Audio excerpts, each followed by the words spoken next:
আমার নাম মোহাম্মদ হাসান বারিশ বদরহাট সদর স্কুল।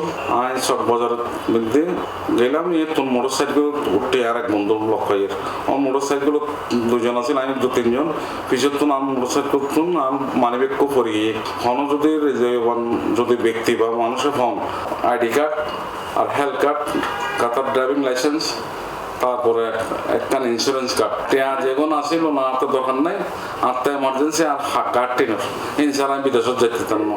যেহেতু ইন্ডিয়ান যদি আর যদি সে প্লাস্টিকের মাধ্যমে যদি আমার কাছে যদি জমা দিতে পারেন ওনারা স্ক্রিনের মধ্যে নম্বর দিয়ে নম্বর যোগাযোগ করলে আইন জিনিস যদি পাই ওনারা কিছু সহযোগিতা করছেন। আর ভাই ওনারা কিছু মনোনগর জন্য ওনারা জিনিস দিলে ওনারা কোনো ক্ষতি হইতো না, ওনারা বরং লাভবান হবেন। আমি যতটুকু পারি ওনারা হেল্প করছি।